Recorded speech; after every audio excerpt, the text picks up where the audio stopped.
Vamos a comenzar la clase.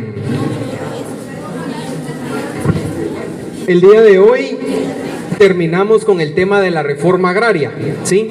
Para que en las próximas dos clases únicamente miremos legislación. Son 4 legislaciones, son 4 leyes, vamos a ver 2 por clase, ¿sí?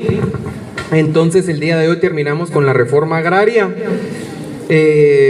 Por el tiempo, porque sí quiero platicar de la tarea con ustedes. Entonces, pues vamos a ver si nos da tiempo de terminar la clase de hoy, si no seguimos con el día miércoles. Vamos a ir acelerando un poquito el paso para que tengamos tiempo de platicar el tema de la tarea. Entonces, la reforma agraria, como bien platicamos, es una forma de llevar a cabo la justicia social relacionada a la tierra, ¿sí? A grandes rasgos lo que platicamos la clase pasada. Pero no tenemos que encasillar la reforma agraria solo en algo que sucede en Guatemala, o que puede suceder en Guatemala, o que ha sucedido de cierta forma en Guatemala. La reforma agraria es una situación a nivel general, a nivel de diversos países alrededor del mundo. No solo en Latinoamérica, no solo en América, sino también en países incluso de Europa, o que conformaron en algún momento lo que hoy se conoce como Europa. Rápidamente vamos a ver algunas reformas agrarias a través de la historia, movimientos que han iniciado o que se han tomado como reformas agrarias en los diferentes países alrededor de la historia. Entonces vamos a ir un poquito rapidito con esto para terminar con lo más importante de la reforma agraria, ya hablando propiamente de Guatemala. Entonces está la reforma agraria zarista. Esta ocurrió en Rusia a mediados de los años 1800 y se trató o conllevó la eliminación de la figura de los siervos, convirtiéndolos en campesinos que ya eran sujetos de derechos para poder arrendar la tierra. Cambió el tema de que antes los siervos eran considerados una especie de esclavos y ya los reconoció como campesinos con potestad de poder arrendar ya su propia tierra, ¿sí? Lo cual antes de esta reforma zarista no se tenía. Lo cual les daba cierta independencia, a diferencia de como estaban antes, que eran considerados siervos que no tenían ningún derecho de poder adquirir propiedad, ni siquiera en arrendamiento. A través de esta reforma ya pueden ellos arrendar la tierra, ser sujetos de derechos y obligaciones. Sin embargo, la explotación hacia los campesinos continuó desde la vía del arrendamiento, lo cual no generó mayores cambios o cambios muy profundos a la clase dominante seguir manteniendo la propiedad sobre la tierra y por ende su riqueza, y promovió el capitalismo. Estas reformas, como las zaristas, se les conoce como reformas blandas, ¿sí? Porque no tratan el tema de la reforma agraria como tal, lo tratan como en la superficie, no profundizan realmente el problema, la problemática, la necesidad de lo que implica una reforma agraria, ¿sí? Es como solo tapar el hoyo. Han visto que ahora un montón de hoyos que hay en la calle, medio les ponen ahí una señal de que hay un hoyo, uno ya no los pasa, pero ahí está el hoyo todavía, o medio los tapan con tierra, un par de carros pasan y se vuelve a abrir el hoyo. Algo así son estas reformas, ¿sí? Bachean un poco el problema, le dan a entender a la gente de que ahora ya no sos siervo, ya no sos esclavo, ahora ya sos campesino y podés arrendar la tierra. Pero en sí la propiedad de la tierra, ¿quién la sigue manteniendo? La misma gente de siempre, ¿sí? Los grandes terratenientes la siguen manteniendo. Entonces, a través de las diferentes clases de arrendamiento que se daban en ese momento, se seguía explotando ahora al campesino arrendatario, ¿sí? No era una reforma real, no cubría las necesidades reales y totales del campesino trabajador de la tierra, no las cumplía, ¿sí? Era solo como así el dicho, taparle el ojo al macho, algo así era esto, ¿sí? Eran reformas que no trataban el tema a profundidad, no cambiaban el tema a profundidad. De ahí está la prusiana, que se llevó en un antiguo y extinto estado que hoy su territorio está diluido en diferentes partes de Europa. Se conoció, bueno, pasó a ser parte de Alemania, después se empezó a diluir en otras partes de Europa. Se encuentra dividido en varios estados de la Unión Europea sin mayores cambios, al igual que el tipo anterior. Lo importante a destacar es que la tierra fue explotada y trabajada mediante una rápida industrialización y trabajo campesino. Surge el proletariado burgués. ¿Cómo se confunde esa palabra? Entonces, miren, realmente esto se llevó en Prusia, ¿sí? Era un estado que existía antes, hoy ese estado ya no existe, ¿sí? El territorio que comprendía este estado ahora pertenece a varios estados que conforman la Unión Europea. Este estado ya no existe, sin embargo, en su momento se dio una reforma agraria igual, sin mayores reformas o sin tratar los problemas de fondo que afectan realmente o que interesa realmente a una reforma agraria profunda, ¿sí? Sin embargo, lo importante a destacar aquí es de que esta reforma agraria prusiana incentivó el trabajo a la tierra, ¿sí? Mediante la industrialización, dotó de tierras a los campesinos, los educó para que las trabajaran y les dio herramientas para que fueran trabajadas. Sin embargo, la condición de los mismos seguía casi igual que la anterior, que era la zarista, que ellos no podían tener un acceso real y disfrute real de la tierra, ¿sí? Seguían siendo arrendatarios de la misma sin mayores beneficios y seguían siendo explotados. Sin embargo, aquí en esta reforma se dio el trabajo a la tierra, se incentivó ese trabajo a la tierra, ¿sí? Que como ya lo vimos en clases anteriores, lo que se buscaba, tanto los conservadores como los liberales, era trabajar la tierra, ¿sí? Poner en movimiento al país mediante el trabajo de la tierra. Es por eso que en los gobiernos liberales, los gobiernos de la primavera, que era Arbenz y Arevalo, trataban de que todas las tierras que se daban a los campesinos eran tierras ociosas, que no eran trabajadas, ¿sí? Entonces las convertían de tierras ociosas a tierras que sí podían trabajar, que sí podían generar tanto a la persona, al agricultor, como al Estado, ¿sí? Es un gana-gana, gana el agricultor y gana el Estado, ¿sí? Y pone en movimiento económico al país, que es lo que interesa el trabajo de la tierra, ¿ya? Entonces, de ahí viene la americana. Ustedes saben que Estados Unidos o los estadounidenses, al decir somos americanos, ellos creen que solo ellos existen en América. Entonces ellos dicen americanos o soy americano y creen que son los únicos de América. Realmente son estadounidenses, norteamericanos, incluso ni siquiera norteamericanos, porque México y Canadá es Norteamérica también. O sea, ni siquiera decirles norteamericanos es lo correcto, ¿ya? Los estadounidenses, sin embargo, por esta cultura de llamarse americanos como si englobara todo el continente,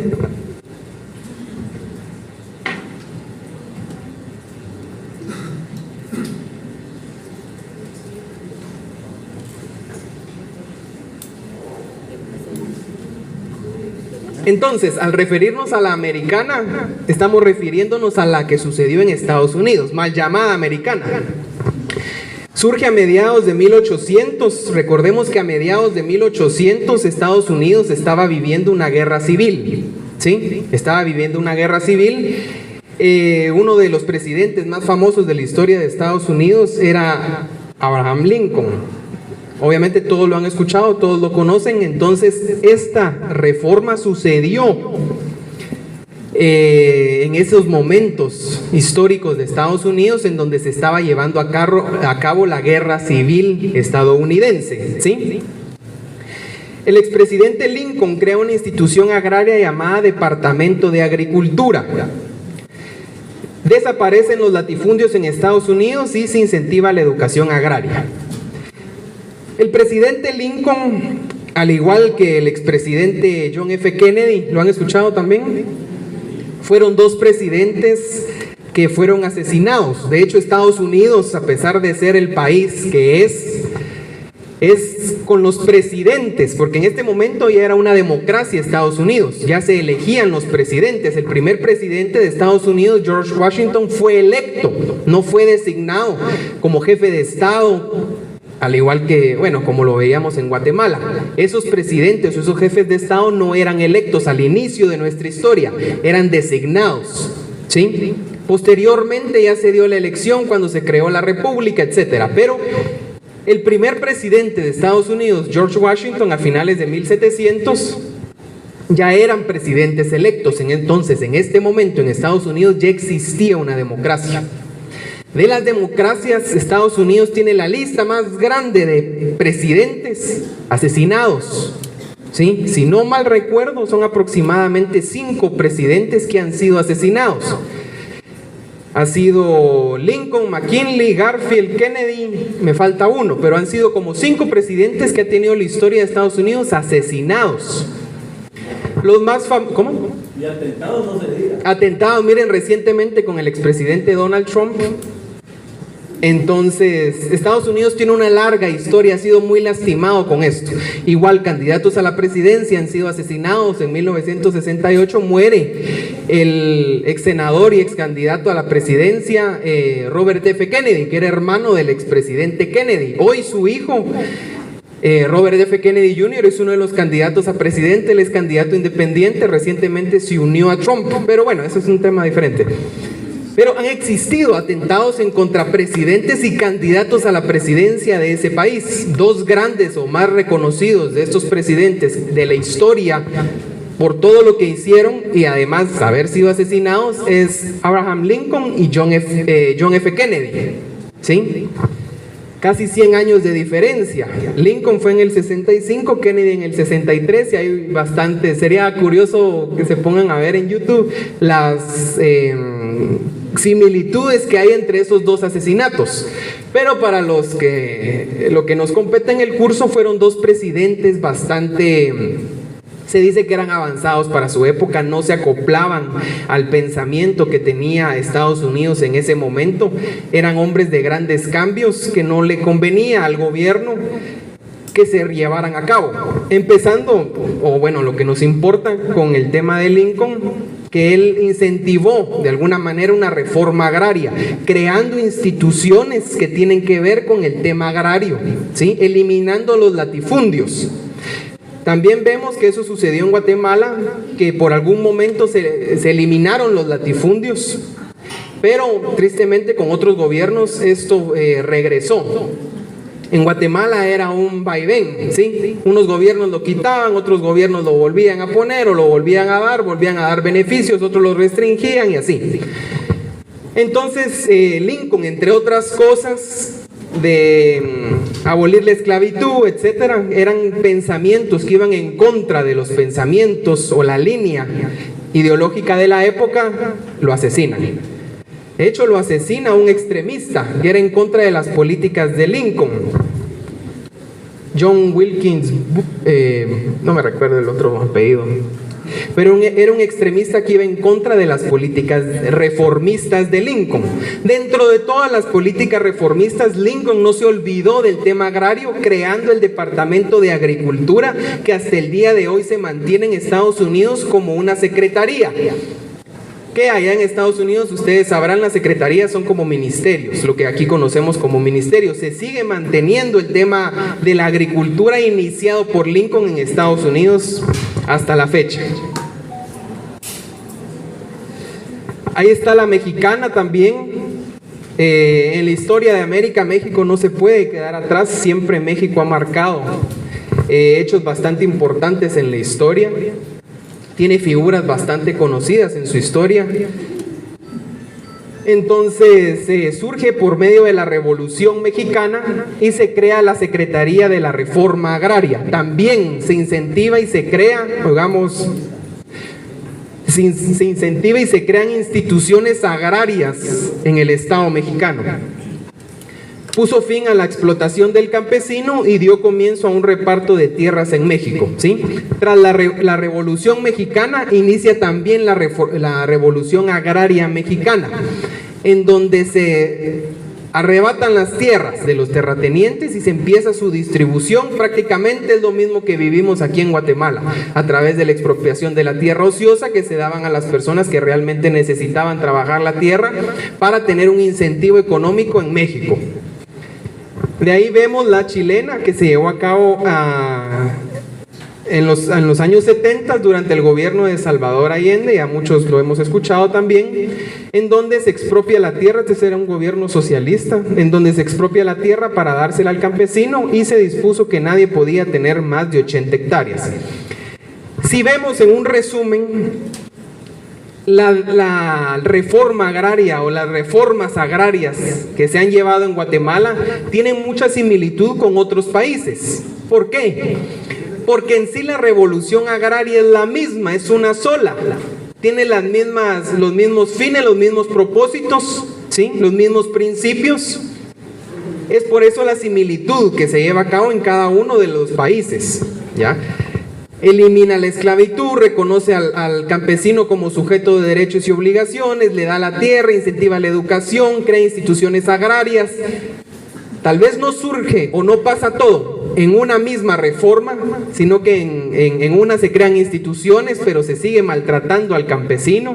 En otra no se crean instituciones, pero se reconoce al campesino como sujeto de derechos y obligaciones. O sea, pasa una cosa o pasa otra. Entonces, todas estas tienen características similares a la que sucedió en Guatemala o la que se busca suceder en Guatemala. Ninguna de todas estas, y no solo quise poner en las de América, Estados Unidos, México y Chile, y bueno, Guatemala, lo que hemos ya venido platicando, sino quise ponerles otros ejemplos en otros lados del mundo, para que ustedes vean que al final es lo mismo, pero para que ustedes también vean que al final nunca ha habido una reforma agraria pura o exitosa, ¿sí? No la ha habido, porque cuando hay gobiernos socialistas, como por ejemplo en Cuba, en Corea del Norte, que son gobiernos socialistas, al final no ha logrado su objetivo primordial, que es mejorar la economía de la gente, ¿sí? Mejorar la economía, incentivar la economía a través del trabajo de la tierra. Eso es lo que realmente busca la reforma agraria.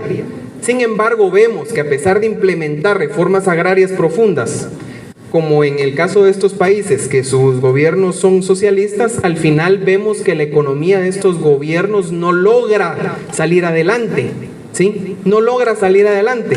Caemos en lo mismo del por qué entonces está mal la reforma agraria, no funciona, no es efectiva.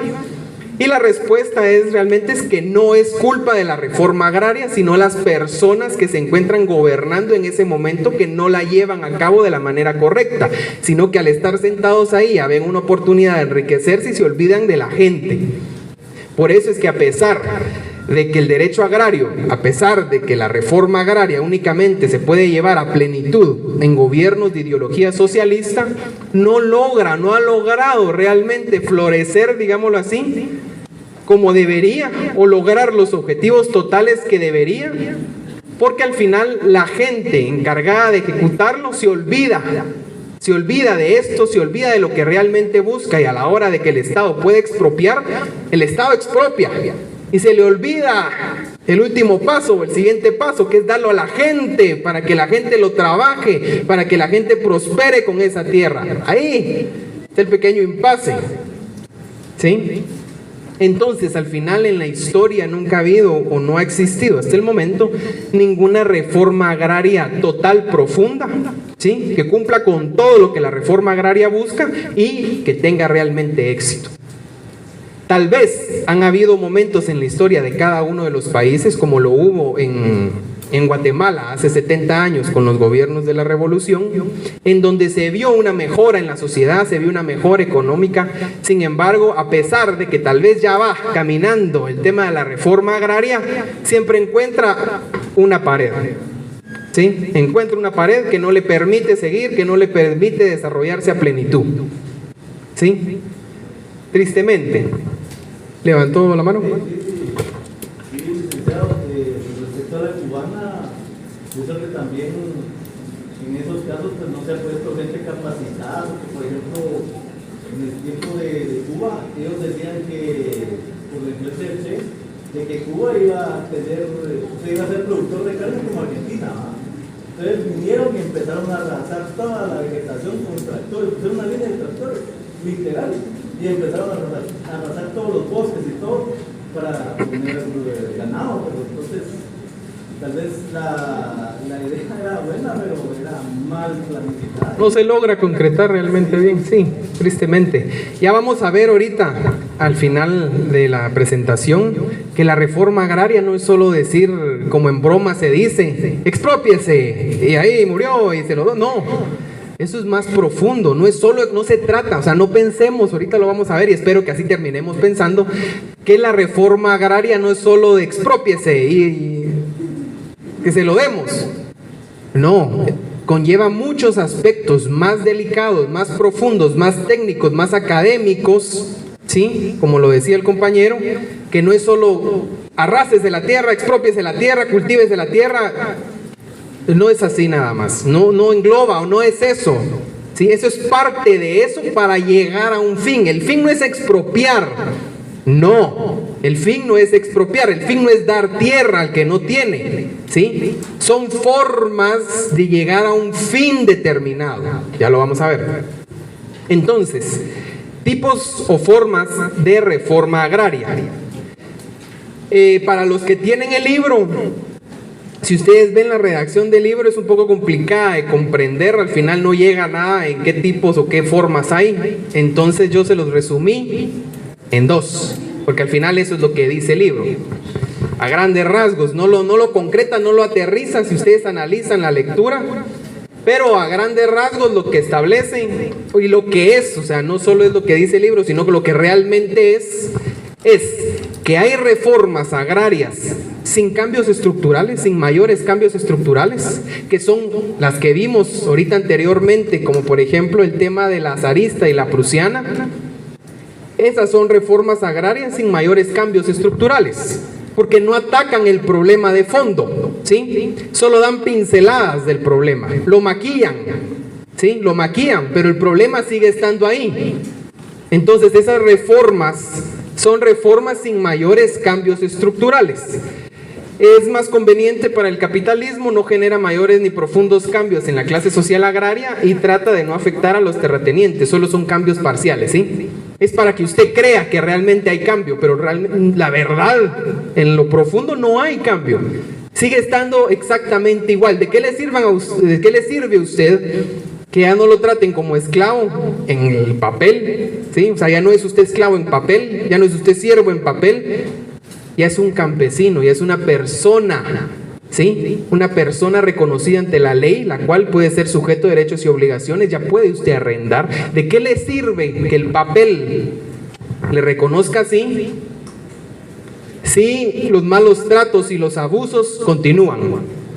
Eso es porque son reformas agrarias sin cambios profundos, sin cambios estructurales. Mantiene la misma estructura o el status quo de la sociedad, lo mantiene. Lo único que hace es maquillarlo, ¿sí? Este tipo de cambios se dan mayormente en gobiernos capitalistas, ¿sí? Que son algunos cambios de vez en cuando que tocan el tema agrario, que no cambian a profundidad la realidad social agraria del país, ¿sí? Sucede normalmente en gobiernos capitalistas o sistemas capitalistas porque obviamente saben el riesgo que correrían si existiera una distribución equitativa de la tierra. Ellos mismos perderían si se aplicara a profundidad o de manera completa, plena, una reforma agraria, ¿sí? Pero, entonces, ¿por qué la aplican? Porque al final de cuentas, independientemente si es un gobierno, un sistema de gobierno capitalista, el trabajo de la tierra es esencial para la economía de los países. Entonces, sí o sí, tienen que implementar más de algo para que la tierra se siga trabajando, ¿sí? Obviamente, implementamos un poquito aquí, damos un poquito de correa, pero jalamos la correa del otro lado, ¿sí? O lo mantenemos agarrado al otro lado, ¿sí? Son pequeños empujoncitos que no cambian realmente la estructura social, ¿sí? Porque a pesar, como les mencionaba, de ser capitalistas, reconocen la necesidad del trabajo de la tierra como un incentivo, como un ingreso importante en el tema económico, lo cual obviamente ellos en el tema económico es donde más interesados se ven, pero buscan incentivar el trabajo de la tierra, pero manteniendo ellos la propiedad de la misma. O sea, al final, ¿quién gana más del trabajo de la tierra? Ellos mismos, ¿sí? Pero de alguna manera pueden decir de que incentivaron el trabajo a la tierra, ¿ya? Pero quienes se ven más beneficiados no es el campesino, son los mismos, ¿sí? Entonces, ese tipo de reformas agrarias o reformas agrarias, entre comillas, son sin mayores cambios estructurales, ¿sí? Como los ejemplos que vimos anteriormente. Y está la reforma agraria que sí ya lleva una transformación profunda, que no solo es una reforma agraria que implementa o crea instituciones con el tema agrario y ahí deja todo lo demás sin hacerse. No, aquí la reforma agraria profunda es la que ya cubre todas las necesidades, todos los fines, todos los objetivos que conlleva la reforma agraria, ¿sí? Se cumple al final, se cumple. Y se refiere a una reforma agraria profunda que involucre a todas las clases sociales, una reforma agraria efectiva y rápida. Una cualidad de la reforma agraria es que tiene que ser efectiva y rápida. Pues ya vamos a ver con eso, yo difiero un poco, pero ya lo vamos a platicar más adelante en la otra viñeta. Y esta solo puede ser realizada por gobiernos socialistas, porque ya vimos aquí que los gobiernos capitalistas, porque al implementar plenamente la reforma agraria, quienes más perjudicados saldrían son ellos mismos. Entonces no la hacen a profundidad. La única oportunidad o la única forma de implementar la reforma agraria profunda es a través de gobiernos socialistas, ¿sí? Los capitalistas o los de derecha no van a poder hacerlo, no lo harán, nunca. Ya que los gobiernos conservadores o derecha nunca buscarán afectar directamente a los grandes terratenientes, ¿sí? Que son los más interesados en que el status quo siga como está, ¿ya? Entonces, a grandes rasgos son estos dos tipos de reformas agrarias, no hay otros. Es así como sos blanco o sos negro, no hay gris, o sos o no sos, ¿sí? O lo haces o no lo haces, o eso no es, ¿ya? Entonces, está la que no tiene mayores cambios y está la que sí tiene cambios profundos, que es la verdadera reforma agraria. ¿Y qué busca la reforma agraria? Ya lo hemos platicado infinidad de veces en la clase. Al final, todo lo que conlleva la expropiación de la tierra, la educación al campesino, dar herramientas, industrializar al campesino para que pueda trabajar de mejor manera la tierra, busca un fin o aterriza aquí, que es en la justicia social por medio de la dignificación y desarrollo económico y social a través de la tierra. La tierra al final lo hemos visto que se repite y se repite y se repite y se repite, porque sin la tierra al final no se puede realizar, ¿ya? Pero al final lo que busca la reforma agraria, al igual que el derecho agrario en general, es la justicia social. Todo lo hace o todo va encaminado a esto, en esta pequeña oración. Justicia social, dignificación, ¿qué quiere decir eso? Que ya no hayan malos tratos, ya no hayan abusos. Desarrollo económico, busca incentivar el tema económico, mejorar la situación económica de la sociedad a través del trabajo de la tierra. Al final todo lo que hemos visto, todo lo que hemos aprendido en las clases, termina en una pequeña oración, ¿sí? Entonces, cuando ustedes ahora ya les pregunten o al escuchar el tema de la reforma agraria, no van a pensar únicamente en expropiar tierras, porque eso no es lo que busca la reforma agraria, ¿sí? Inmediatamente al escuchar reforma agraria pensamos en expropiar, que eso es lo que quiere la reforma agraria. Y sí es parte de, obviamente. Sin embargo, es con un fin determinado, ¿sí? Y este fin es esta pequeña oración, ¿sí? El cumplimiento de eso. Son medios, la expropiación, la educación del campesino, la dotación de herramientas, todo esto busca únicamente la justicia social, ¿sí? El mejoramiento económico, la dignificación de la persona que trabaja la tierra a través de esa misma tierra, ¿sí? Ahora bien, ¿por qué no puede llevarse a cabo la reforma agraria? Bueno, son diversas razones, aquí les resumo en una pequeña oración, sin embargo, pues vamos a ir desarrollando cada una ahorita.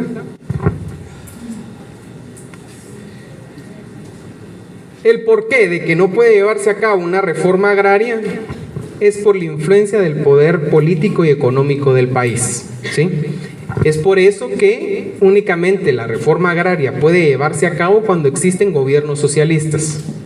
Si no hay gobiernos socialistas, obviamente la idea de ellos es defender el capitalismo, o sea, lo contrario, ¿sí? Nunca van a buscar afectar a estos grandes terratenientes que de alguna manera ellos se ven beneficiados por ellos, quitándoles tierras. Nunca. Entonces, un factor determinante, o empezando por, tiene que ser un gobierno de ideología socialista. Sin esto realmente la reforma agraria no puede empezarse a trabajar, no puede llevarse a cabo, ¿sí? Porque siempre va a tener un freno político y el freno económico, ¿ya? Los que gobiernan a través del Ejecutivo, del Legislativo, del Judicial, siempre van a tener o van a ponerle trabas a la implementación de la reforma agraria, ¿sí? Y por otro lado, en el tema económico, presiona el tema económico para que los grandes cambios no se lleven a cabo, porque obviamente los más afectados van a ser siempre ellos, ¿sí? El ejemplo aquí más famoso es el tema del CACIF, ¿verdad? Entonces imagínense ustedes llevar a cabo un cambio así de profundo, ¿quiénes van a ser los primeros en que van a saltar? ¿Verdad? No van a dejar que sus intereses sean afectados de ninguna manera. O sea, pueden tener ellos asociaciones, pueden tener ellos programas sociales, sí, sin fin de cosas. Por ejemplo, ahorita viene el McDía Feliz, ¿verdad? Y que todo el mundo compra, se me olvidó la hamburguesa, Big Mac, ¿sí? Para los niños y todo, y en sí ayudan, incluso ayudan hasta a veces más que el gobierno. O sea, sí hay esos programas sociales de los grandes empresarios, las cabezas económicas del país. Ah, no, pero tóquenles su patrimonio. Se olvidan del McDía Feliz, no existe eso. Entonces, a pesar de que todas estas tengan programas sociales, incentivos sociales, busquen ayudar, que donaron no sé cuánto, que tóquenle sus intereses, a ver cómo reaccionan, ¿sí? Entonces, con estas situaciones, desde la entradita, ya le pone a uno un gran freno, ¿sí? Para que esa reforma agraria se pueda implementar. De ahí limitaciones de carácter legal. Nuestro Código Civil data de hace mucho tiempo, bastantes años atrás, ¿sí? Bastantes años atrás.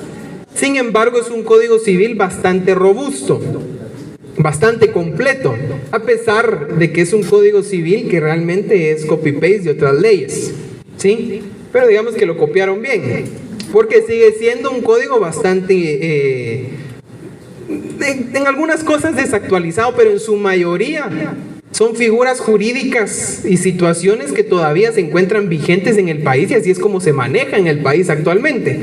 No sé si esto sea bueno o malo, o sea, quiere decir que el país no se ha desarrollado de la mejor manera, porque desde una ley es efectiva desde hace más de 50 años y se sigue siendo efectiva, quiere decir de que el país no ha avanzado mayor cosa, ¿sí?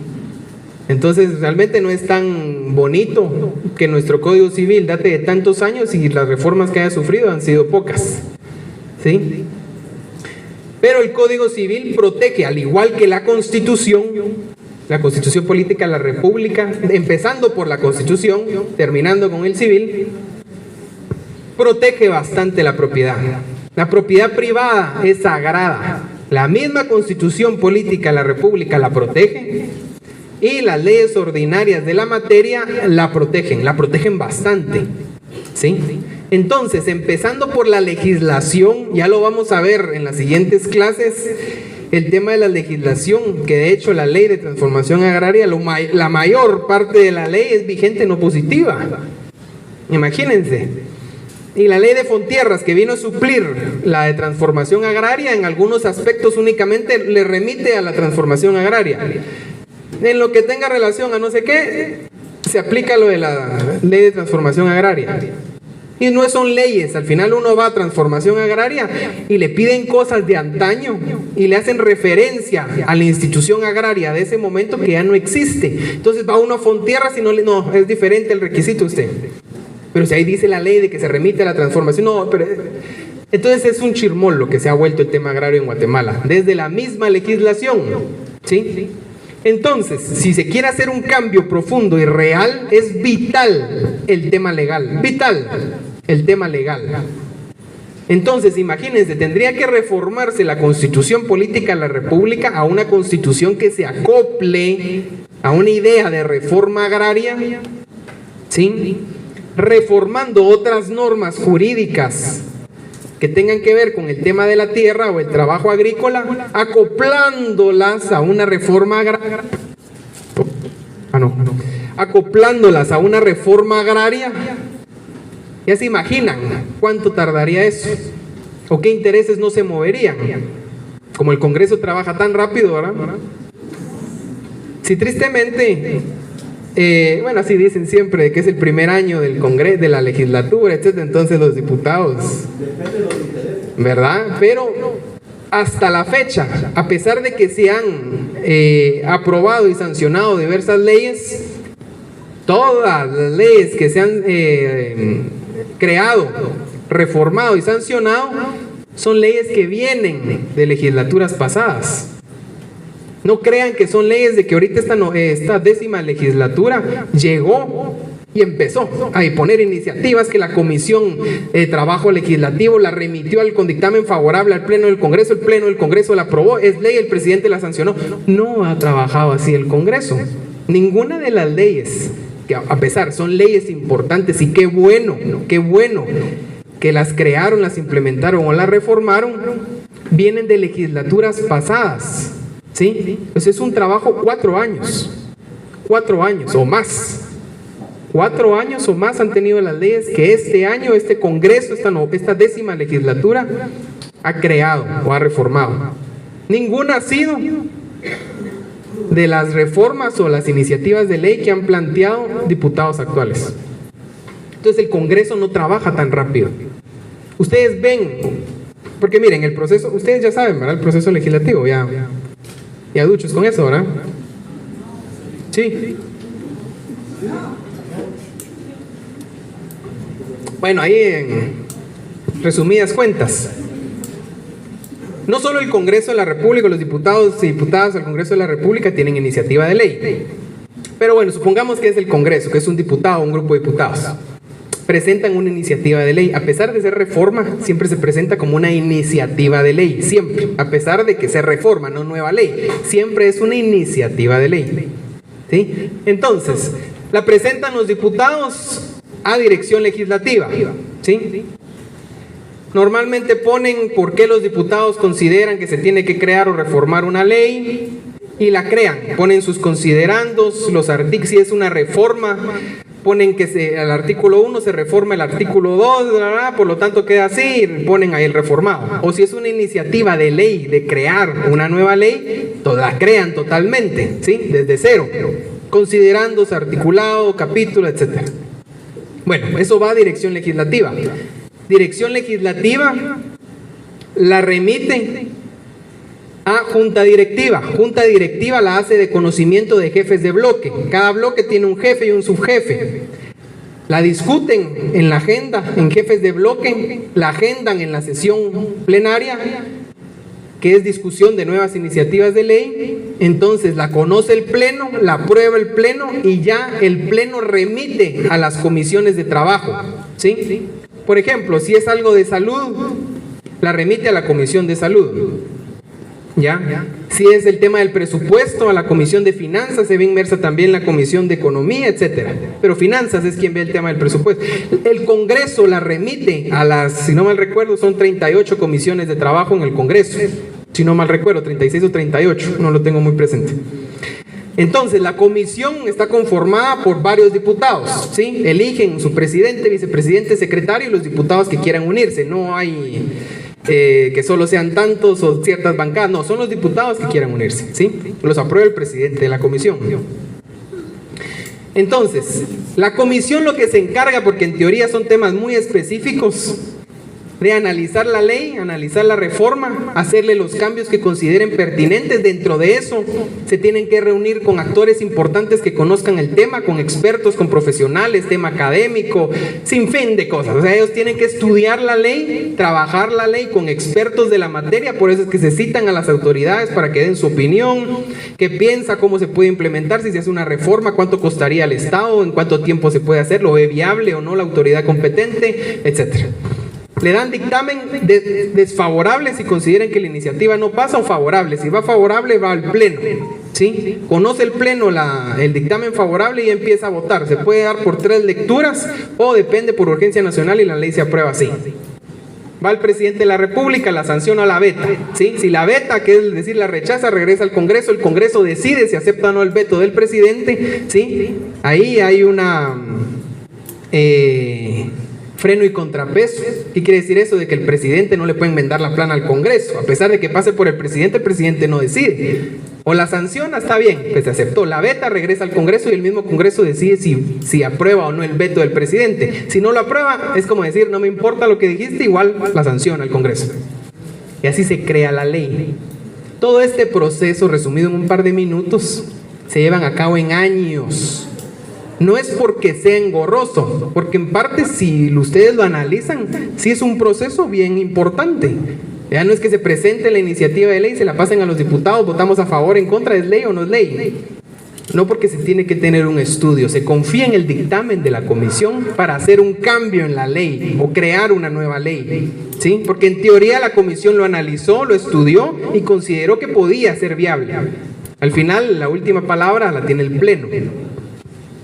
Entonces, es un proceso pues no sencillo, tampoco corto, importante, pero que por diversos temas, porque el Congreso es eminentemente político,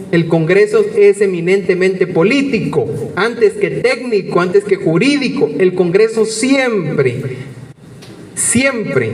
esa es su esencia, es político.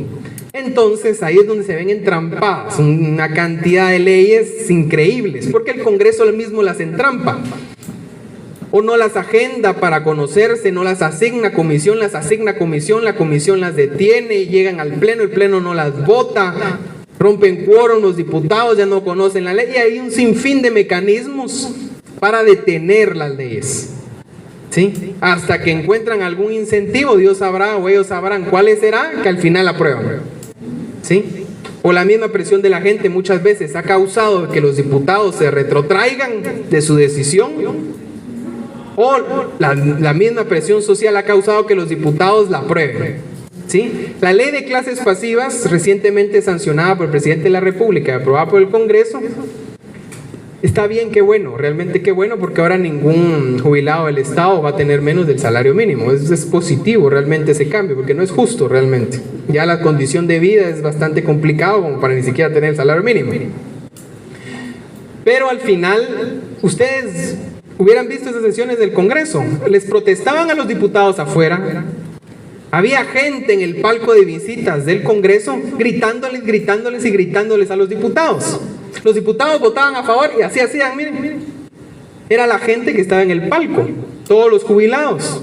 ¿Ustedes creen que si ellos hubieran hecho presión, esa ley hubiera caminado? No camina. Entonces hay intereses políticos, económicos, etcétera, de por medio para aprobar una ley, pero también está la presión social, ¿sí? Yo creo que muchos hemos sido testigos de que cuando hay presión social, los diputados se retractan de sus decisiones o caminan ya más rápido para tomarlas, ¿ya?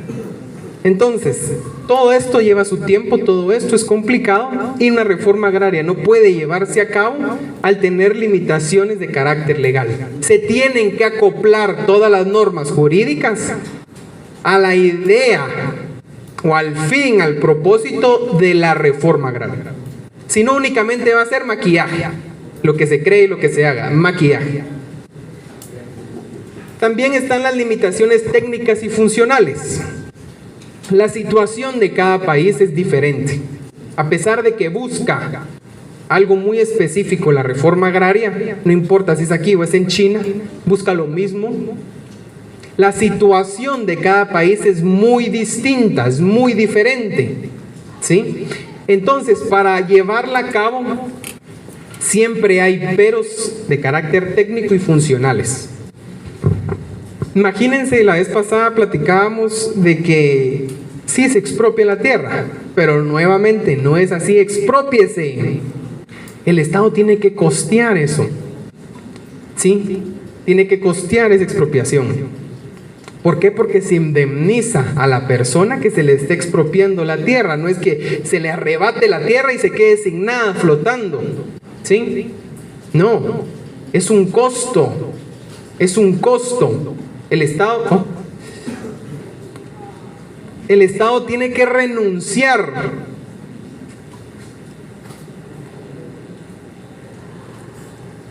El Estado tiene que renunciar a muchas situaciones para poder costear o aplicar la reforma agraria. Empezando por el tema técnico, que ni siquiera una institución real que vea el tema, más que Fontierras y algunas cosas del MAGA, y bueno, otras instituciones que tienen relación con el tema de la tierra, el Registro General de Propiedad, el segundo registro, el RIC, etc. Pero realmente no hay una estructura creada para aplicar una reforma agraria, ¿sí?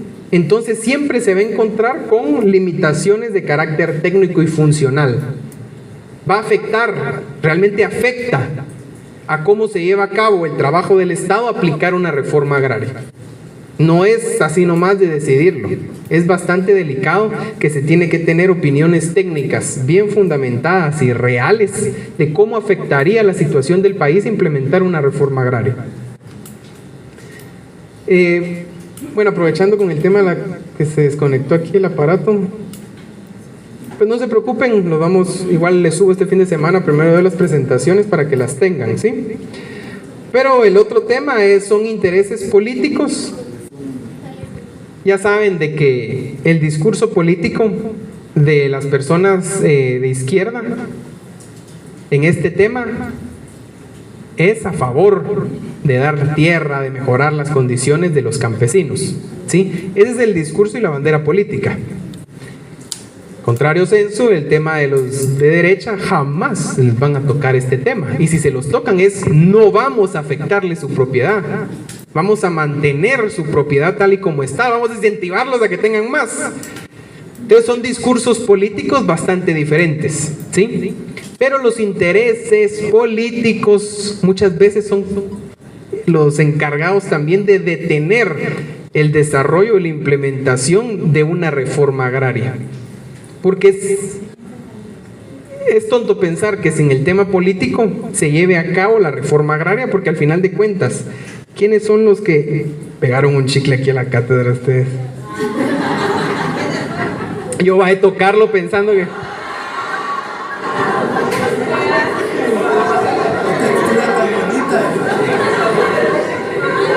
Sí, hombre.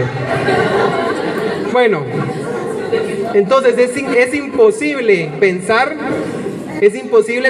que ¿qué? No, va a rascarlo.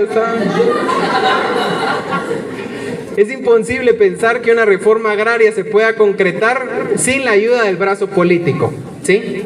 Sin la ayuda del brazo político, porque a pesar, miren, el organismo judicial no tiene que ser político, no puede ser político, ¿sí? El Congreso es el brazo político de los tres pilares, de los tres organismos, de los tres poderes, es eminentemente político. El Ejecutivo... No, venga, pero ahí despacito así.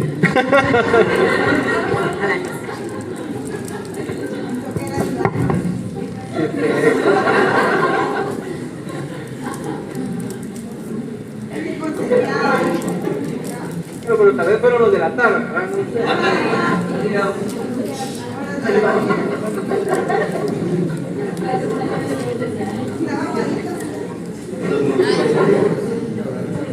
Bueno, entonces el organismo ejecutivo, si bien es cierto, o bueno, si ustedes se ponen a pensar quiénes son los únicos dos funcionarios del organismo ejecutivo que llevan al su puesto a través de política, el presidente, el vicepresidente, ¿sí? Son los únicos dos funcionarios que llegan al puesto a través de política.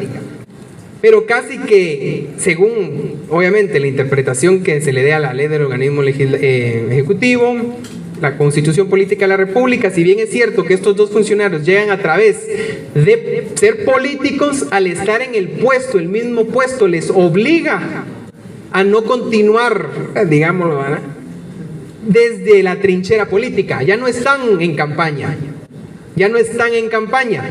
allá se vuelve un órgano técnico del Estado. Debe de ser un órgano eminentemente técnico, ¿sí? El tema político es en el Congreso. Entonces cuando los diputados digan, compañeros, que dicen en el Pleno, ya no estamos en campaña, mentira, están en campaña 24/7 los 365 días del año durante 4 años, porque ellos son eminentemente políticos. El Ejecutivo no, el organismo judicial menos, ¿ya? Pero tiene que haber un equilibrio para que el Estado camine. Entonces, intereses políticos muchas veces son quienes detienen cambios como la reforma agraria. También un tema bastante importante que Cabal les mencionaba es el tema de la indemnización, que debe de ser real y al valor comercial. Ya platicamos en anteriores ocasiones que cuando se expropiaba la tierra, se buscaba a través del Estado pagar el menor costo posible. El menor costo posible se buscaba pagar a la tierra expropiada para no generar mayores costas al Estado, ¿sí? Sin embargo, hoy por hoy, imagínense si se quiere implementar una reforma agraria y se le ofrece por saber ni cuántas caballerías a una persona, indemnizarla por la expropiación como si solo tuviera una caballería. No van a aceptar, jamás van a aceptar, nunca. Entonces, hoy por hoy, la política, la reforma agraria es costear la indemnización como el valor comercial de la tierra que se está expropiando, ¿sí? O sea, pagar lo justo. Imagínense ustedes cuánto le costaría al Estado expropiar tierras con su costo real y comercial. ¿Cuánto? Ya lo vamos a ver en la ley, que si no se le paga, no se expropia, ¿sí? Tiene que existir esa indemnización para que se pueda concretar la expropiación. Imagínense el costo. Porque la idea de la reforma agraria, una reforma agraria real, es que no se haga solo en pedacitos, en municipios, en departamentos y todos los demás. Saber. Vamos a parar. Ya extrañaba moverme en la... Entonces, imagínense ustedes, la idea de la reforma agraria es que sea general, ¿sí? Aplicarse en todo el país. Eso es lo que busca, no sectorizarse. ¿Por qué? Porque busca una justicia social de toda la sociedad. No se puede hacer una reforma agraria solo en puchitos, en pedacitos. No, tiene que ser a nivel nacional.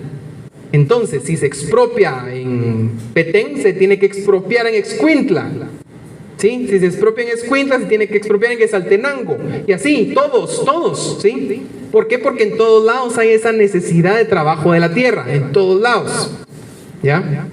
Tal vez en Oriente no es el trabajo de la tierra de la siembra, pero sí de la ganadería, por ejemplo. O hay otras formas de explotar la tierra. Pero tiene que ser a nivel general. Entonces el costo para el Estado es exorbitante, y ahí es donde le pone ya el freno al tema.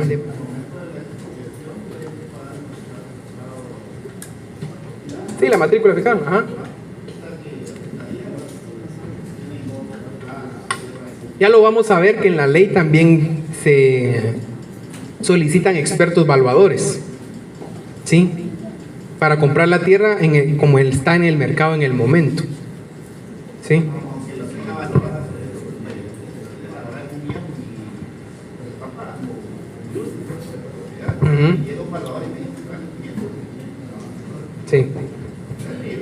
Sí, terrible.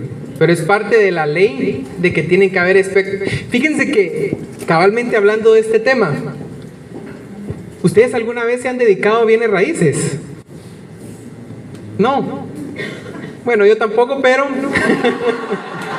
Sí he escuchado. Obviamente yo soy propietario de la casa.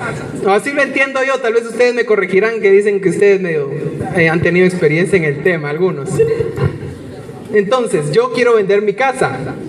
¿Ya? Pero por X o Y razón no puedo hacerlo yo, o necesito un apoyo y yo contrato a alguien para que promocione la casa, que la vaya a enseñar, etc. Y obviamente se le da una comisión a esta persona. Hay casos, o digamos, bueno, siento yo que son opiniones. Pero se le pregunta a una persona de bienes raíces: mira, traemos un valuador, le dice.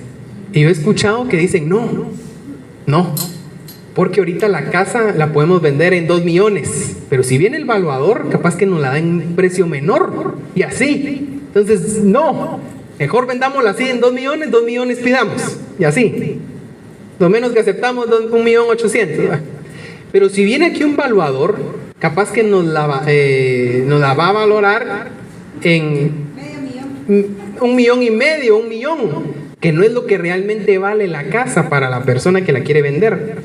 He ahí el problema de los valuadores. Dice la gente que se dedica a bienes raíces, que no siempre dan en el precio que corresponde, porque ellos son bien cerrados, como los contadores. Es así, no hay para dónde. Eso no hay medio, no es 1.5, no, es 1 o 2. ¿Ya? O puede ser al revés, pero corres ese riesgo, ¿verdad? La verdad, chica, ahí sí te rayaste, ve 8 millones, papá. No, va. Entonces, se me fue la idea.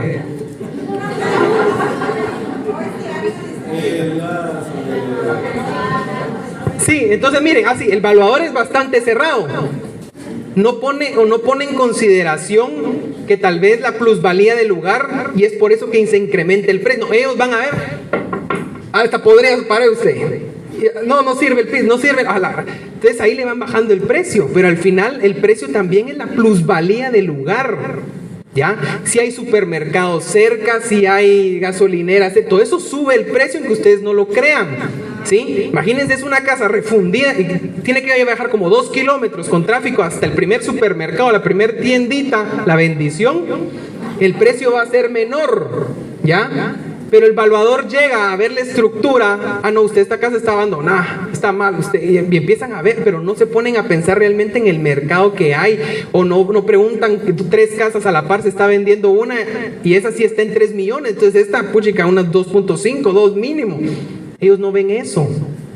Ellos son bien cerrados y evalúan la estructura de la casa, ya no ven lo demás, dicen. Entonces no siempre es bueno tener valuadores. He escuchado yo, ustedes me corregirán.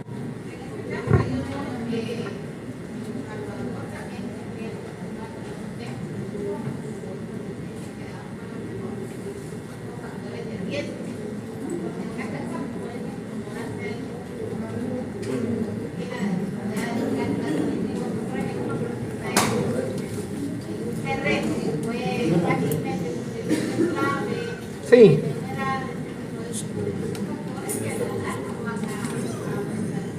Claro, miren, al final pues nosotros no somos expertos en esto. Yo no soy experto en esto, yo casi que, como me lo cuentan, se los cuento casi que en este tema de que los estoy diciendo de la evaluación del bien inmueble.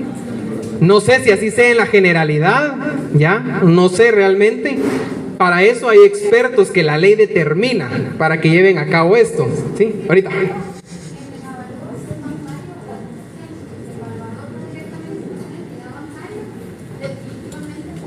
Sí, el interés es diferente.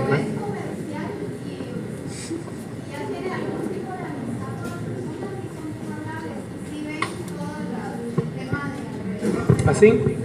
Sí, siento que varía bastante, pero digamos que no en todos los casos es así, por eso no siempre se llama un valuador. El problema es que en estos casos de la expropiación, la ley sí lo exige, porque como el Estado, al valor actual y real, como lo manda o lo que busca la reforma agraria hoy por hoy, ¿cómo se va a pagar el valor real y comercial si no se tiene un estudio de cuánto vale realmente y comercialmente el bien? ¿Cómo? También.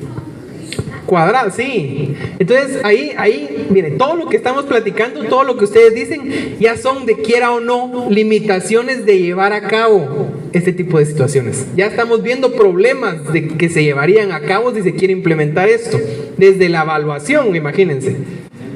¿Ya? Entonces ahí ya pone un stop, ya una pared para llevarse a cabo la expropiación, ¿sí?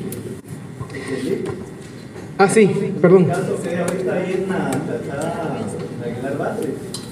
Entonces, si ustedes han visto que hay una calle que dice esta es propiedad privada y tiene un gran túmulo, por ahí se van a buscar. Esa calle. Sí, ajá, está metida, ¿eh? Ajá, Sí. esa calle la quiere comprar la municipalidad de Villanueva para terminar de ampliar ahí el paso. Villanueva, Misco. Sí, Misco. No, en Villanueva, aquí en Aguilar Batres. Ah, en la Roosevelt pensaba yo, ajá, sí, ajá. Ajá. El dueño quiere que le paguen una X cantidad por ese pedazo de tierra, pero la municipalidad le ofrece una cantidad menor y le dice que le pagan esa cantidad menor porque si lo avalúan a más con el tiempo, el impuesto sobre la renta, porque tiene más propiedades ahí, le va a perjudicar a él porque va a tener que pagar más impuestos sobre la renta. Sí, pero ahí al final, digamos, es una negociación que no va. Las municipalidades pueden expropiar, pero no ellas, o sea, no el consejo municipal. Pueden solicitar la expropiación, ¿ya? Podría analizarlo, no sé realmente cuál sea el caso, el estatus jurídico, el tema jurídico relacionado a esto que mencionas, pero ya lo vamos a ver en la ley. Las mismas municipalidades también pueden solicitar expropiación de las tierras, ¿sí? Entonces sí, el tema de la tierra al final de cuentas es complicado. No sé si ustedes están enterados que también la municipalidad de Guatemala quiere hacer un corredor verde, que va a ser una carretera, una especie de VAS, ¿ya? Y ven también, bueno, se dieron ahí unos temas legales que lo hicieron a través de una servidumbre de paso, que también no es del todo correcto. Ya, pero bueno, son situaciones que se ven, ¿sí? Que se ven y que tienen relación con el tema de la tierra, ¿sí, compañero? El último, porque si no ya me falta poquito y hablamos del tema de la tarea, ¿sí? Oigamos. Hay un caso reciente de Zacatepeque, no sé si lo escuchó, donde yo no sé si en este caso es una expropiación o es algo. Salió la semana pasada. El asunto es que la comunidad te quiere quitar su tierra, pero no es una expropiación como tal, sino que aparecen multiplicados ¿Cómo aparece? en el registro de la propiedad. Como exceso. ¿Cómo? Exceso de tierra. No, quiere quitar un exceso. Aparece multiplicado los propietarios. Y es una comunidad que está por donde hay una vía de paso de torres eléctricas de Trex. Pero digamos, eso es la noticia que no hizo nada, pero están tratando como una expropiación. Es de esa forma. Ellos lo están manejando como una expropiación. Ajá, le pregunto, ¿cómo? Es que no sé si usted vio esa noticia, eso salió la semana pasada, pero pareciera que es algo grave, que es algo que está sucediendo en Chimaltenango. Ya. Le quiere quitar básicamente una comunidad que está donde pasan torres eléctricas de Trex, y en el gobierno anterior, al parecer, eso se lo metieron a Trex, sin embargo, por ese terreno ya era de Miren, es que para la expropiación tiene que haber utilidad y necesidad pública. No le van a quitar a una comunidad la tierra cuando es su sustento. Ahí no va la expropiación. No se puede expropiar ahí solo para beneficiar a una empresa, según te voy entendiendo. Entonces, lo hicieron, según lo que entiendo, lo hicieron. Entonces está en ese interín era lo que yo no entendí, eso lo había dicho. bueno, si fue así es inconstitucional. No se puede expropiar. ¿Cómo le van a quitar la tierra a una comunidad para beneficiar a una empresa? Ya vamos a ver que para que haya expropiación tiene que haber utilidad y necesidad pública, ¿sí? ¿Ya? Tiene que beneficiar a la gente. Si no hay un beneficio real para la gente, no para una empresa, no se puede expropiar. ¿Sí? Entonces sería analizar cada uno de los casos, pero digamos que son situaciones bastante comunes que sí se ven. O sea, ya ustedes lo estamos viendo y hay ejemplos que sí se ven, incluso recientemente. Entonces, También otras cosas que impiden llevarse a cabo la reforma agraria es carencia de información oficial, verídica y estadística sobre la tierra. Ya vimos que el encargado del catastro, que es el registro de información catastral, no lleva ni el 50% catastrado del país. Entonces imagínense cómo se va a querer expropiar si ni siquiera está catastrado todo el país. Y la condición social y económica de la población. Tiene que haber un estudio económico. Recordemos que tras el censo del año 1950, de ese censo, de ese estudio económico, social, estadístico, se creó la ley. ¿Ya? Tiene que haber información oficial a través, por ejemplo, en este caso del RIC, del Registro General de la Propiedad, ¿ya? De datos estadísticos que muestren la condición y la realidad social del país para determinar que hay necesidad, ¿sí? Y la falta de educación y conocimiento al respecto. Yo estoy seguro que muchos de ustedes, cuando escucharon por primera vez reforma agraria, inmediatamente piensan en expropiar tierra. ¿Ya? Ahora ya entienden qué es su generalidad. Entonces falta mucha concientización, mucha educación respecto al tema de la reforma agraria. Y bueno, con eso terminamos la clase del día de hoy. Con eso terminamos reforma agraria. Miren, con el tema de la tarea, 10 minutos puntuales. La tarea se va a llevar a cabo el día 7, bueno, el evento. El problema es de que es virtual esa semana, ¿ya? Y ustedes tienen otra clase que es administrativo, ¿no? Ustedes, según el calendario que me pasaron, es el 14 que ustedes empiezan. Si no se corren, o sea, empiezan conmigo, ¿verdad? Ahora bien, escuchen pues, ¿ya? ¿Consideran viable que se siga realizando el día 7, que es virtual? O sea, ¿tendrían ustedes que venir y conectarse aquí en la clase? ¿O lo cambiamos hasta el 28? El problema es de que obviamente no les voy a subir nota hasta saber cuándo va ustedes. ¿Están seguros? Vamos a hacerlo por justicia social, por democracia. ¿Están de acuerdo en que se siga manteniendo la fecha? Porque el salón ya está pedido, ya tengo autorizado. Si cambiamos de fecha, sería de ir a pedir, si es que está disponible el 28, si no lo correríamos para más. ¿Sí? ¿Están de acuerdo con el día 7? ¿Seguros? ¿Sí están seguros que sí? Levantemos la mano, pues. Va, sería entonces el próximo lunes. Tendrían que venir. Va, porque tenemos que hacerlo lunes. Miren, no me ha confirmado el decano la asistencia, pero él puede normalmente los lunes. Miércoles tiene consejo superior, entonces no puede. Y como obviamente lunes y miércoles es nuestra clase, tiene que ser en nuestro periodo de clase, sería el día lunes. Entonces, como les digo, ya está apartado para el día 7 el salón. Solo quería comentarles esta situación para ver también cómo les quedaba a ustedes y no afectarles con sus otros cursos, o bueno, con su otro curso. Pero si ustedes están de acuerdo en continuar con la actividad del día 7, y yo sé que no está la totalidad de los compañeros que están inscritos en los grupos, trasládenles el mensaje. O bueno, yo le voy a decir a Lourdes, hoy no pudo venir por el tráfico, que les comente a ustedes que se mantiene el día 7. Ahora bien, solo para que no nos hagamos bolas, yo di la instrucción en la tarea, verbal y escrito, que yo quería 9 grupos. Terminaron habiendo 10 grupos. ¿Sí? Terminaron habiendo 10 grupos. Y hay 2 grupos que no tienen ni siquiera 20 miembros. Pero miren, por lo corrido del tema, y porque realmente ya no puede, ¿verdad? No siguieron instrucciones, vamos a dejarlo en 10 grupos. Pero yo ya distribuí temas. Entonces el 10º grupo no va a exponer. ¿Sí? No va a exponer porque ya distribuí 9 temas. No voy a distribuir más. Entonces ese 10º grupo, que yo lo voy a subir ahorita en la noche, por eso no lo había subido. No sé si hay alguien aquí de ese grupo que le escribió a Lourdes que no les habla.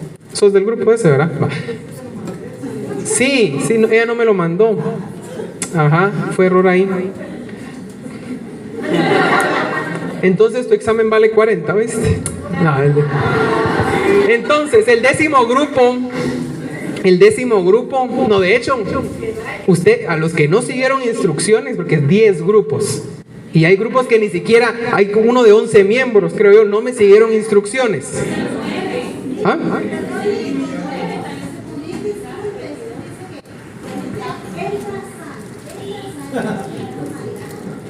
Miren, ya es cuestión, ustedes ya están grandes, pues. O sea, yo di instrucciones, ustedes lo que tienen que hacer es cumplirlas. ¿Ya? Y no voy a unir los dos grupos. Sí, bueno, es que no sé, hombre. Porque se van a hacer un chirmol, yo sé. Se van a confundir.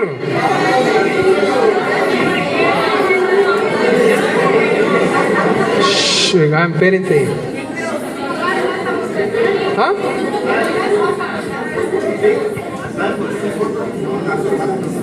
Es que, mire, esa era la idea. Eran bastantes miembros y ustedes, bueno, ya cotizaron, imagino yo, casi que van a tener que dar como 3 quetzales, o sea, no más de 3 quetzales cada uno. ¿No? ¿Más?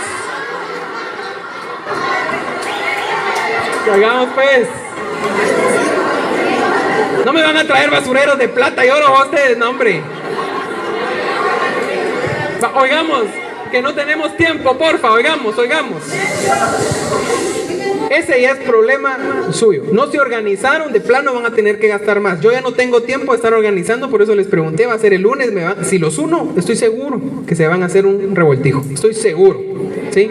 No pudieron armar ni siquiera 9 grupos, no van a poder si los uno. Mire, Lick, pero usted había dicho, mire, pero usted había publicado, mire, pero me van a poner peros. Entonces, para facilidad, ¿sí? Y hacerlo normal, sin ningún problema. El décimo grupo, que es tu grupo, que ustedes sí son como 22, 23, ¿verdad? 22. Solo van con el tema del basurero. De hecho, vamos a tener entonces más basureros, ¿verdad? Se rayó el S12 porque no estaba contemplado el S12. Entonces, tu grupo lo voy a subir ahorita en la noche, no expone, para que no nos hagamos chirmol, ¿sí? Los grupos que ya subí a Classroom, esos son los temas que exponen. Ahora bien, rapidito, oigamos. Hay compañeros con el tema del acuerdo gubernativo, que son 4 expositores. Ahí se ponen ustedes de acuerdo, porque no me van a repetir un punto, porque son puntos importantes de ese acuerdo. Entonces se ponen de acuerdo para no repetir lo mismo, los 4, a ustedes. ¿Ya? Ya, no vayan a repetirme lo mismo, porque son 4 expositores de un mismo tema, pero obviamente uno habla un punto importante, otro habla otro punto y así. Igual los que repiten que son 2 expositores, pero solo tengo problema con el acuerdo gubernativo. Porque los otros yo los divido en qué es, por ejemplo, qué es las 3 R's. Entonces uno va a exponer qué es, el otro va a exponer la importancia. Entonces, en lo único que yo tengo problema es en los 4 que van a exponer del acuerdo gubernativo. Se ponen de acuerdo para no repetirme el mismo tema. ¿Sí? ¿Dividan usted una vez? ¿Cómo? ¿Dividan usted? No, hombre, es que la idea es que ustedes lean el acuerdo. Sí, si yo les digo a la gran ni lo van a leer. Entonces, miren, oigan, otro tema, espérense. Con el tema de los basureros. Unos que me dicen que sea el mismo basurero, otros que no. Miren, yo no les puedo decir, ya, compren este, compren el otro, ya. Eso ustedes lo deciden, ya, porque yo no sé realmente yo les puedo decir de que sea de tal material, de tal tamaño, pero yo no sé cuál es el costo, si es un costo elevado, que les va a dificultar a ustedes. Entonces ustedes pónganse de acuerdo. Lo esencial es que sería que se pusieran de acuerdo con un mismo modelo de bote. Si no se puede por las posibilidades de algunos compañeros que no sé cuánto tendrían que aportar, no hay problema si no es el mismo. Entonces no se preocupen, no tienen que ser exactamente el mismo modelo de bote o comprados en el mismo lugar. Ya pueden ir al mercado, a la terminal, los venden mucho más baratos que ir a Semaco y EPA. ¿Ya? Entonces vean opciones y yo no puedo decirle realmente cuál comprar o de qué material, ¿sí? De acuerdo a sus posibilidades es el tema. Bueno, vamos a ver. Sí, eso era. Ajá.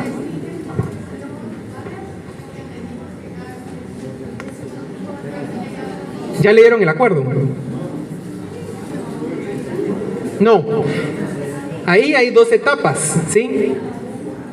La primera etapa es donde se divide únicamente la basura en orgánico e inorgánico. La otra etapa, que empieza ya en marzo del otro año, si no mal recuerdo, ya lo divide ya más, ya son 3 divisiones.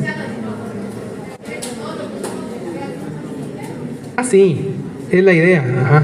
Para que dividan en los 3, porque ahorita actualmente solo está orgánico e inorgánico, pero ¿para qué lo vamos a poner si en cuestión de 3, 4 meses ya va a entrar en vigencia la otra etapa, ¿sí? Del acuerdo, que es la final, ya bien dividida la basura. Entonces el aporte es a largo plazo, ¿verdad? A la facultad. Entonces dividámoslo así, pero sí, ustedes tienen grupo, háganlo en un mismo modelo, ahí están los coordinadores, platíquense entre ustedes, pónganse de acuerdo. Pero sí quería platicarles estos temas. Entonces, aclarando nuevamente, el 10º grupo que yo voy a subir hoy en la noche no exponen, únicamente aporta el tema de los basureros. Se quedan con los mismos temas, los 9 grupos que ya subí, les asigné temas. Ese es el orden de exposición. Grupo 1 expone primero, grupo 2, etcétera, ¿ya? Ustedes designan quién expone. ¿Ah? No nos dan los recursos para refos. El grupo 10 pone la refa, dice. Hay galletitas o algo, hombre. Va, ¿están de acuerdo? Sí. Va, pues.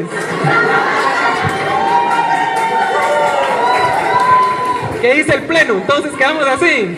Va. Día lunes, ¿verdad? Vienen. ¿Sí?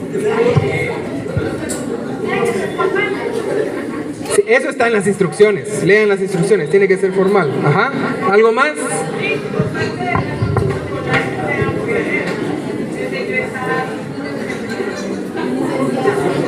Buena idea. Grupo 10, ¿me apoyan también con protocolo? Va. Sí.